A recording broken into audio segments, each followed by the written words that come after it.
Good morning everyone. बच्चों आज start कर रहे हैं लेसन 2 इकोनॉमिक्स क्लास 9th। देखिए क्या लिखा हुआ है। Pupil as a resource is a way of referring to a country's working pupil in term of their existing productive skill and abilities. Like other resources, the population is also considered as a human resource. तो यहाँ क्या बता रहे हैं, जैसे other resource होते हैं, human resource भी हमारे देश की जो जनसंख्या है उसके अंदर ह्यूमन बीइंग भी एक रिसोर्स है। यदि उसके एजुकेशन के ऊपर खर्चा किया जाएगा, उसकी हेल्थ के ऊपर इन्वेस्टमेंट किया जाएगा, तो उसको हम एक अच्छे डॉक्टर के रूप में, एक अच्छे साइंटिस्ट के रूप में बदल सकते हैं, जो फ्यूचर में जाकर के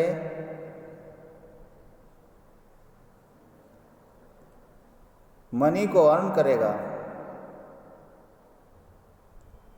देश के हित में काम करेगा।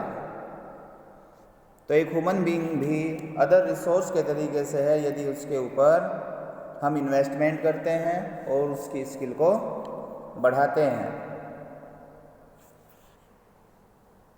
तो प्यूपिल एज ए रिसोर्स, एक संसाधन के रूप में लोग, इज ए वे, एक तरीका है, ऑफ रेफरिंग, रेफर करने का, to a country's working people, एक देश के अंदर कामकाज कर रहे लोगों को, इन टर्म ऑफ, के रूप में, देयर एग्जिस्टिंग प्रोडक्टिव स्किल, उनकी जो एग्जिस्टिंग प्रोडक्शन करने की योग्यता है उस रूप में, एंड एबिलिटीज़, और उनकी एबिलिटीज़ के रूप में। लाइक अदर रिसोर्सेज, अन्य संसाधनों के तरीके से, the population is also considered, जनसंख्या को भी समझा जाता है, एज ए ह्यूमन रिसोर्स, एक ह्यूमन रिसोर्स समझा जाता है।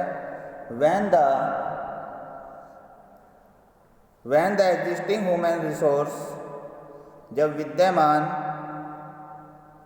Human resource is further developed,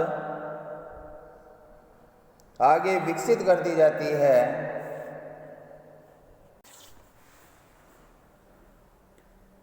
by becoming more educated, ज़्यादा पढ़े लिखे होकर, एंड हेल्थी, और स्वस्थ होकर। इसको ह्यूमन कैपिटल कहते हैं। यानी जब ह्यूमन बीइंग के एजुकेशन पे खर्च हो जाता है, उसकी हेल्थ के ऊपर इन्वेस्ट हो जाता है, तब ये ह्यूमन बीइंग एक कैपिटल के रूप में कन्वर्ट हो जाता है, जिसे हम ह्यूमन कैपिटल कहते हैं। जैसे नॉर्मल कैपिटल को हम कहीं इन्वेस्ट करते हैं, किसी बिजनेस में इन्वेस्ट करते हैं और उससे प्रॉफिट को अर्न करते हैं, इन द सेम वे एक ह्यूमन बीइंग के ऊपर भी जब इन्वेस्टमेंट कर दिया जाएगा उसके एजुकेशन में, हेल्थ के ऊपर, तो ये एक ह्यूमन कैपिटल के रूप में बदल जाएगा और फ्यूचर में प्रॉफिट अर्न करेगा। तो इट इज़ कॉल्ड, ये कहलाता है human capital formation. Investment in human capital, human capital के अंदर इन्वेस्टमेंट करना, थ्रू एजुकेशन, शिक्षा के माध्यम से, ट्रेनिंग के माध्यम से, मेडिकल केयर के माध्यम से। जब ये इन्वेस्टमेंट हो जाएगा तो यील्ड्स पैदा करेगा, ए रिटर्न, एक वापसी, यानी एक प्रॉफिट पैदा करेगा। जस्ट लाइक, जैसे कि investment in physical capital, physical capital में हम इन्वेस्ट करते हैं और एक रिटर्न यील्ड करते हैं, एक प्रॉफिट अर्न करते हैं वहाँ से। नॉर्मल बिजनेस में जब आप पैसा लगा देते हैं तो वहाँ से क्या एक्सपेक्टेशन होती है, प्रॉफिट अर्न करने की। इन द सेम वे अगर आप उसकी ट्रेनिंग पर, मेडिकल केयर पर, एजुकेशन पर खर्च करते हैं, पैसा इन्वेस्ट करते हैं, तो ये भी फिजिकल कैपिटल के तरीके से ही रिटर्न को, वापसी को, यानी प्रॉफिट को यील्ड करेगा, पैदा करेगा।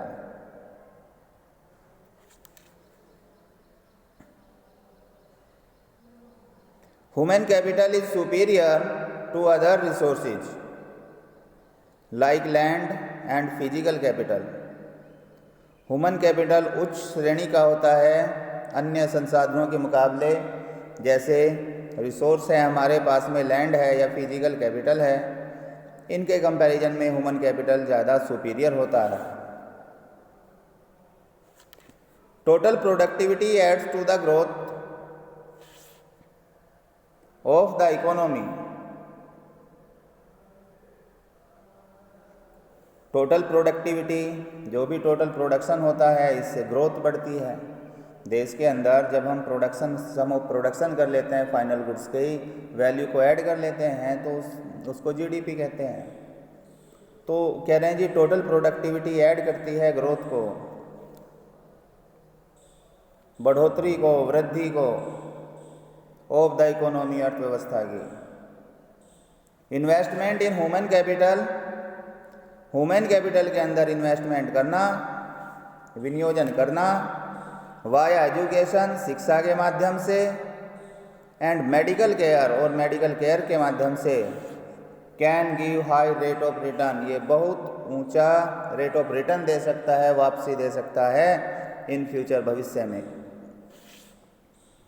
कंट्रीज, देश लाइक जापान, जैसे कि जापान है, have invested in human resource, उन्होंने ह्यूमन रिसोर्स के अंदर इन्वेस्टमेंट किया है। हमारे कंट्री के अंदर भी जो मेट्रो कंपनी है, ये एक जापानीज़ कंपनी है, वहाँ टॉप लेवल के इंजीनियर्स हैं। तो उस कंट्री ने बहुत ज़्यादा इन्वेस्टमेंट किया ह्यूमन कैपिटल के ऊपर, तो अपने यहाँ पर सुपर कैटेगरी के इंजीनियर्स को तैयार किया, जो अब सारी दुनिया में जाकर के एक अच्छा खासा प्रॉफिट अपने देश के लिए कमा के लाते हैं।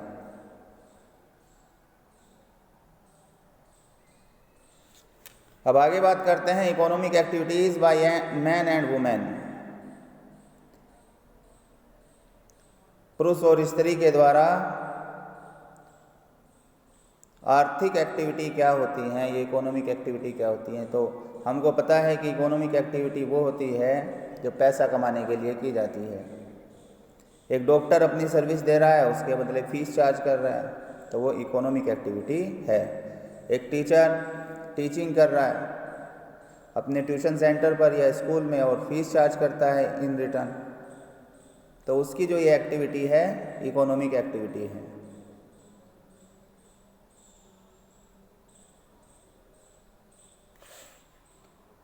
द एक्टिविटीज़ इन इकोनॉमिक्स के अंदर एक्टिविटीज़ आर डिवाइडेड, बटी होती हैं इनटू 3 सेक्टर, 3 हिस्सों में बटी होती हैं, primary, secondary and tertiary sector. Primary sector में ज़मीन से जुड़ी हुई बात होती है। जब हम खेती करते हैं, कोयले की खान से कोयला निकालते हैं, किसी भी प्रकार की खान से कुछ निकालते हैं, तेल के कुओं से तेल निकालते हैं, गैस को कलेक्ट करते हैं, ये सारे काम प्राइमरी एक्टिविटी में आते हैं, क्योंकि यहाँ पर हम नेचुरल रिसोर्स को कलेक्ट कर रहे हैं। जब ये नेचुरल रिसोर्स को रॉ मटेरियल के तरीके से यूज़ करके फिनिश गुड में बदला जाता है, तो उस वाले हिस्से को, उस सेक्टर को हम सेकेंडरी सेक्टर कहते हैं। एक किसान गन्ने की खेती करता है, प्राइमरी सेक्टर की एक्टिविटी है। लेकिन एक शुगर मिल जब इसको शुगर में कन्वर्ट कर देती है, गन्ने को रॉ मटेरियल की फॉर्म में यूज़ करती है और फिनिश गुड शुगर बना कर देती है, तो ये रूप बदलने का जो प्रोसेस होता है, ये सेकेंडरी एक्टिविटी कहलाती है। इन दोनों को सपोर्ट करने के लिए टर्शियरी सेक्टर होता है, सर्विस सेक्टर होता है। जैसे ट्रांसपोर्ट है, ट्रांसपोर्ट की ज़रूरत दोनों को पड़ती है। कम्युनिकेशन है, इंफॉर्मेशन टेक्नोलॉजी है, ये दोनों को सपोर्ट करता है। जैसे एक किसान आज अपने गन्ने तोलता है तो वहाँ पर टेक्नोलॉजी यूज होती है, डिजिटल तरीके से उसकी तौल हो जाती है। तो ये टेक्नोलॉजी यूज़ करना, सर्विस यूज करना है, ये टर्शियरी सेक्टर का हिस्सा होता है। Primary sector includes, primary sector में शामिल है एग्रीकल्चर, खेती करना, forestry, one, animal husbandry, fishing, मछली पालन, पोल्ट्री फार्मिंग, मुर्गी पालन, माइनिंग, खानों से एंड क्वेरिंग भी बोलते हैं इसी को। अब बात कर रहे हैं सेकेंडरी सेक्टर की। Secondary sector includes manufacturing, secondary sector में शामिल है निर्माण करना। यहाँ पर हम रूप बदलते हैं रॉ मटेरियल से फिनिश्ड गुड में, यहाँ पर मैन्युफैक्चरिंग होती है। Tertiary sector includes trade, transport, जो ये सर्विस सेक्टर है इसमें शामिल है trade, transport, communication, banking, education, health और tourism, tourism service, insurance, etc. These activities are termed as economic activities. ये सारी activities either these are related to primary sector, secondary sector or tertiary sector. It does not make a difference because all these activities are being undertaken to earn profit. Hence, these will be considered economic activities. We have already studied that economic activities are those activities in which main motive is to earn profit. In primary sector, secondary sector and tertiary sector, in these three sectors, all activities are being taken to earn profit. Hence, these are termed as economic activities. Economic activities have two parts. Economic activities के दो हिस्से होते हैं, market activities and non market activities. अब देखिए market activities में क्या है। Market activities involve, market activity में शामिल है रेम्यूनरेशन टू एनीवन, किसी को भी पारिश्रमिक देना, हु परफॉर्म्स, जो काम करता है, एक्टिविटी परफॉर्म्ड फॉर पे, जो भी एक्टिविटी पेमेंट के लिए की जा रही है और प्रॉफिट के लिए की जा रही है। These include production of goods, इसमें शामिल है माल का निर्माण करना और सर्विस या सेवाएं रेंडर करना, इंक्लूडिंग गवर्नमेंट सर्विस, इसमें गवर्नमेंट सर्विस भी शामिल है। Non market activities are the production, non market activity production करना होता है फॉर सेल्फ कंजम्पशन, अपने खुद के उपभोग के लिए। This can be consumption and processing for primary product, ये कंजम्पशन हो सकता है, प्रोसेसिंग हो सकती है प्राइमरी प्रोडक्ट की। And on account production of fixed assets, ये अपने लिए फिक्स्ड एसेट से प्रोडक्शन। देखिए एग्जाम्पल से समझिए बच्चों, एक किसान गेहूं की फसल उगाता है। ये फसल अगर उसने मार्केट में बेचने के लिए उगाई है, प्रॉफिट कमाने के लिए उगाई है, पेमेंट के लिए उगाई है, तो ये मार्केट एक्टिविटी है। और ये गेहूं की फसल अपने घर यूज करने के लिए एज ए फूड क्रॉप उसने उगाई है कि हम इसको सेल्फ कंज्यूम करेंगे, तो ये नॉन मार्केट एक्टिविटी है।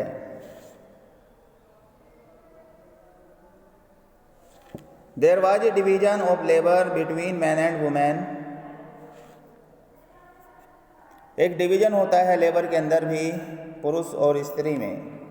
Man were paid for their service, मनुष्य को उनकी सेवाओं के लिए पेमेंट किया जाता है।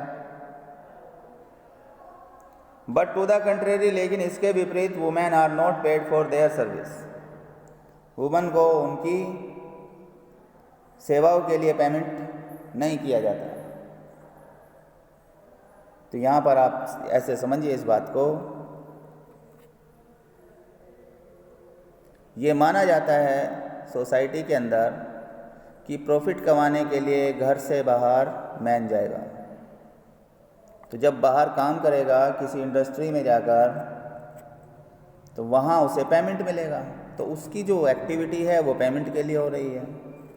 लेकिन वुमेन को क्या माना गया कि घर के कामकाज की उसकी जिम्मेदारी है, घर का टोटल काम सुबह से शाम तक करेगी, लेकिन उसके लिए कोई पेमेंट उसको नहीं दिया जाता। तो उनकी सर्विस के लिए वुमेन को कोई पेमेंट नहीं होता। तो ये एक स्टीरियोटाइप हमने बना रखी है अपने माइंड में, वर्क का डिवीज़न कर रखा है कि ये वुमेन के लिए है और ये मैन के लिए है। वुमेन के लिए हमने उन कामों को छोड़ रखा है जिनमें पेमेंट नहीं होता, और मैन के लिए जिनमें पेमेंट होता है वो मैन के लिए।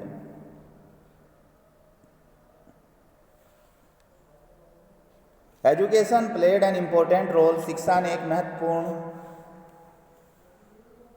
भूमिका निभाई फॉर इंडिविजुअल्स, व्यक्तियों के लिए, टू मेक बेटर यूज, जिससे वो बेहतर यूज कर सके, ऑफ इकोनॉमिक अपॉर्चुनिटी का।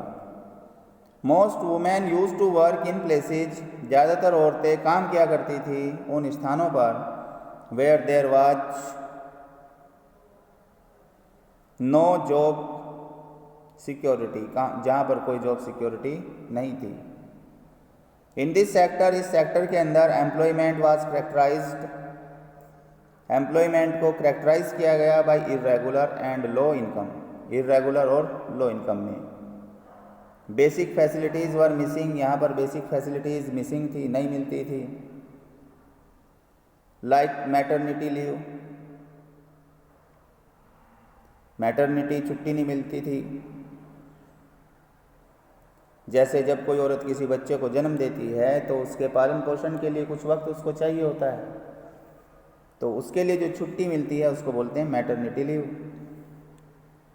तो जैसे रोजगार उनको मिलते हैं वहाँ पर ये फैसिलिटी उनको अवेलेबल नहीं कराई जाती। चाइल्ड केयर, बच्चे की देखरेख के लिए, and other social security systems, और दूसरे सिस्टम भी सिक्योरिटी के अवेलेबल नहीं होते। हाउएवर, हालांकि वुमेन विद हाई एजुकेशन, औरतें ऊंची शिक्षा से, एंड स्किल और योग्यता से, एंड स्किल फॉर्मेशन और योग्यता के निर्माण से, वर पेड हाईली, उनको ज़्यादा भुगतान किया गया। तो एजुकेशन ने उनको इतना डेवलप किया, हाई एजुकेशन मिलने की वजह से उनकी स्किल डेवलप हुई, तो उन्होंने जहाँ पर हाई लेवल का पेमेंट होता है वहाँ पर भी वर्क करना शुरू कर दिया।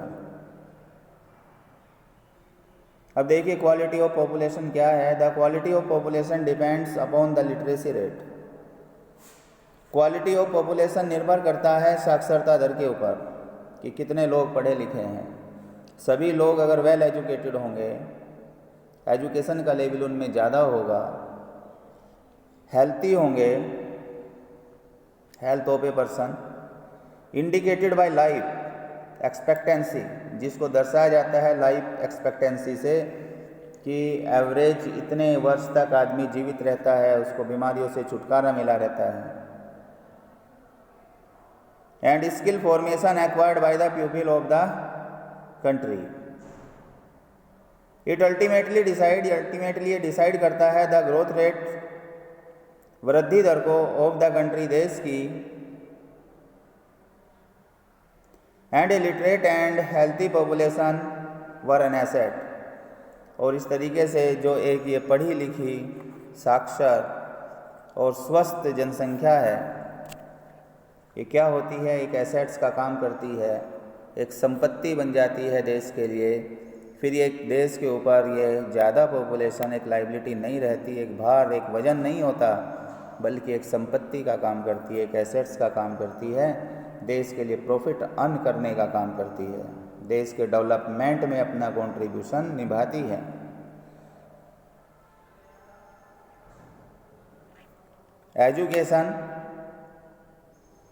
Education contributes to the growth of society. Education योगदान देती है समाज की ग्रोथ के अंदर। अगर समाज पढ़ा लिखा है, सोसाइटी पढ़ी लिखी है,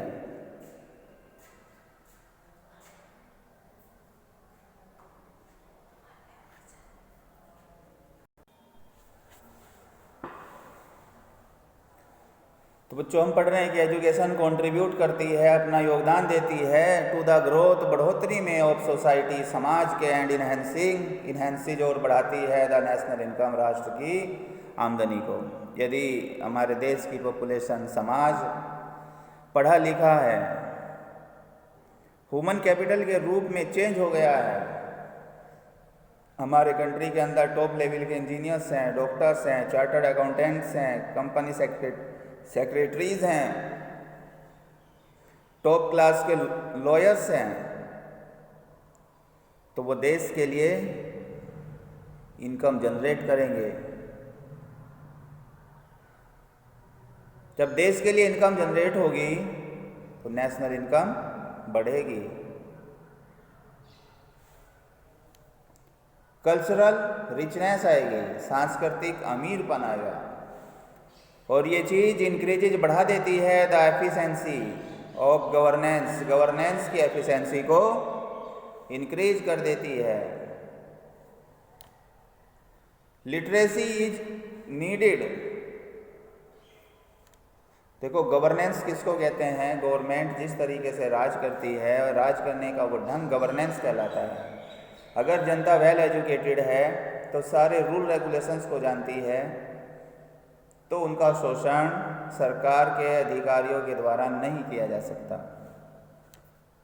तो वहाँ पर गवर्नेंस की एफिशिएंसी क्या हो जाती है? इंक्रीज हो जाती है। लिटरेसी नीडेड, साक्षरता की ज़रूरत होती है फॉर सिटीजन्स, नागरिकों के लिए, टू परफॉर्म, पूरा करने के लिए, देयर ड्यूटीज, अपने कर्तव्यों को, एंड इंजॉय, और आनंद लेने के लिए, फ़ायदा उठाने के लिए, देयर राइट्स, अपने अधिकारों का प्रॉपरली, अच्छे तरीके से। यदि देश के सभी लोग पढ़े लिखे हैं तो वो देश के प्रति अपनी लायबिलिटी को, जिम्मेदारी को, ड्यूटी को अच्छे से समझेंगे, और उनके क्या फंडामेंटल राइट कॉन्स्टिट्यूशन ने उनको प्रोवाइड किए हैं, ये बात उनकी समझ में आएगी।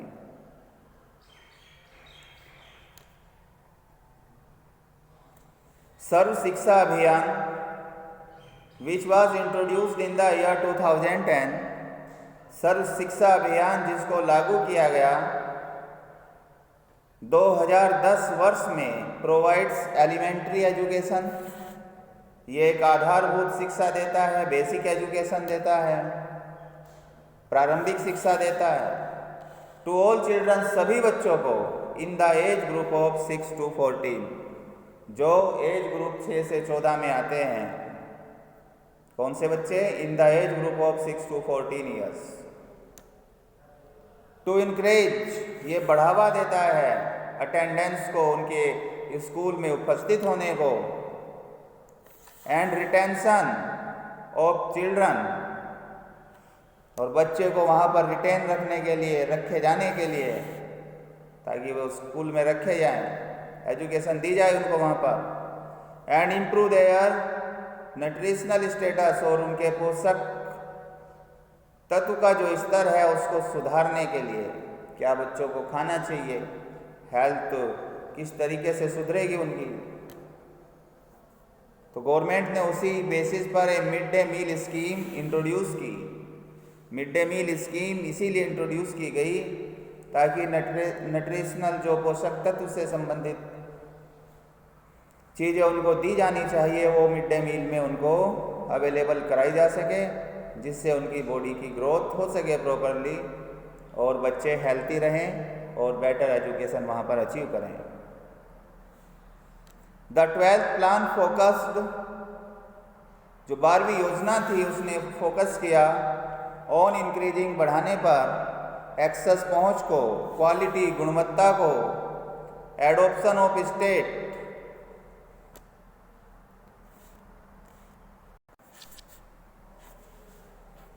12th प्लान ने फोकस किया ऑन इंक्रीजिंग, बढ़ाने पर, एक्सेस, पहुंच को, क्वालिटी को, adoption of state specific curriculum को, कि भाई जो राज्य के द्वारा निर्धारित किया गया कैरिकुलम है, कोर्स है, किताबें हैं, उसको स्वीकार किया जाए, अडॉप्ट किया जाए,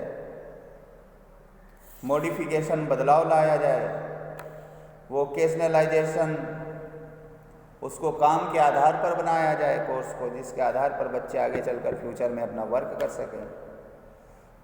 and networking on the use of information, और नेटवर्किंग को बेहतर बनाया जाए इंफॉर्मेशन टेक्नोलॉजी को यूज़ करके। डिस्टेंस एजुकेशन, जिससे डिस्टेंस एजुकेशन बढ़ेगी। Convergence of formal and non formal distance and IT education institution, ये सारी चीज़ें लागू की गई। अब आगे बात करते हैं हेल्थ, स्वास्थ्य की। Improvement in the health status के अंदर सुधार ऑफ द पॉपुलेशन, जनसंख्या का, हैज़ बीन द प्रायोरिटी, ये प्रायोरिटी रही है, प्राथमिकता रही है ऑफ द कंट्री, देश की। यदि देश की पॉपुलेशन हेल्थी होगी तो देश के लिए प्रॉफिट अर्न करेगी। हेल्थी का मतलब ये नहीं है कि भाई सब बॉडी बिल्डर होने चाहिए। हेल्थी का मतलब ये है कि देश की जनसंख्या बीमारियों से बची रहे। लाइफ एक्सपेक्टेंसी रेट जो होता है, जीवन प्रत्याशा दर, कि व्यक्ति लगभग कितने वर्ष तक जीवित रहता है, उस एवरेज में बढ़ोतरी होनी चाहिए। तो हेल्थ स्टेटस में इम्प्रूवमेंट लाना ये हमारे देश की प्रायोरिटी रही है, प्राथमिकता रही है। द नेशनल पॉलिसी, राष्ट्रीय स्तर पर जो नीति बनाई गई, एम्ड, उसका मकसद भी एट इम्प्रूविंग, सुधारना है। द एक्सेसिबिलिटी कहते हैं पहुंच को, हेल्थ केयर की। ये नीति भी इसीलिए बनाई गई कि अपने स्वास्थ्य के सुधार के लिए, बीमारी से बचाव के लिए, हर किसी की मेडिकल हॉस्पिटल तक पहुंच हो। फैमिली वेलफेयर,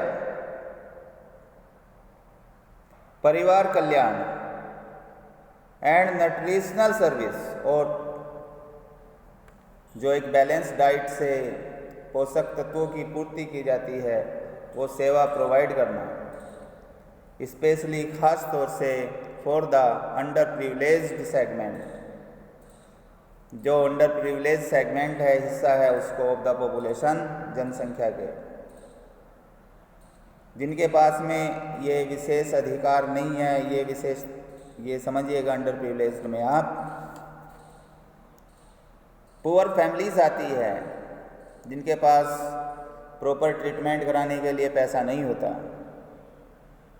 तो वहाँ तक एजुकेशन और हेल्थ पहुँच जाए, जो सबसे नीचे का स्तर होता है पॉपुलेशन का। India over the last 5 decade has developed it's man power required in the primary, secondary and tertiary sector. हमारे देश भारतवर्ष ने पिछले 5 दशकों में विकसित की है अपनी मैन पावर को। क्योंकि मैन पावर की ज़रूरत होती है, उस मैन पावर को विकसित करने पर बहुत बल दिया है, जिसकी आवश्यकता है हमको प्राइमरी सेक्टर के अंदर भी, सेकेंडरी सेक्टर के अंदर भी, और टर्शियरी सेक्टर के अंदर भी। अब बात करते हैं अनएम्प्लॉयमेंट, बेरोजगारी की। इन इंडिया, भारत में, we have unemployment in rural and urban areas, हम बेरोजगारी को रखते हैं इन रूरल, देहाती क्षेत्र में, एंड अर्बन एरियाज, और शहरी क्षेत्रों में। दो हालांकि the nature of unemployment, the nature, प्रकृति ऑफ अनएम्प्लॉयमेंट, बेरोजगारी की, डिफर्स, वो डिफर है, अलग अलग है, भिन्न भिन्न है, इन रूरल एंड अर्बन एरियाज, शहरी और ग्रामीण क्षेत्रों में, इन रूरल एरियाज, ग्रामीण क्षेत्रों के अंदर अनएम्प्लॉयमेंट वाज सीजनल, बेरोजगारी सीजनल होती है, एंड डिस्कस्ड। अब ये सीजनल कैसी? देखिए, ज़्यादातर जो वर्कर्स होते हैं किसानों के पास खेतों में काम करते हैं, तो जब फसल कटने का टाइम आता है सबको रोज़गार मिल जाता है, फसल बुआई का समय आता है तब रोज़गार मिल जाता है, लेकिन एक कॉन्टिन्यूअस बेसिस पर लगातार 12 के 12 महीने इन मज़दूरों को वहाँ रोज़गार नहीं मिल पाता, इसलिए इसको सीजनल एम्प्लॉयमेंट कहते हैं। तो जब सीजनल रोज़गार मिलता है तो कुछ जो सीजन ऑफ सीजन होता है, जब कामकाज ज़्यादा नहीं होते, उसको हम कहेंगे सीजनल अनएम्प्लॉयमेंट, कि उस सीजन के अंदर बेरोजगारी पैदा हो जाती है। इन अर्बन एरिया, शहरी क्षेत्रों के अंदर अनएम्प्लॉयमेंट वाज एजुकेटेड अनएम्प्लॉयमेंट। शहरी क्षेत्रों में जो बेरोजगारी है वो पढ़े लिखों की बेरोजगारी है, कि एजुकेटेड है लेकिन रोजगार नहीं है।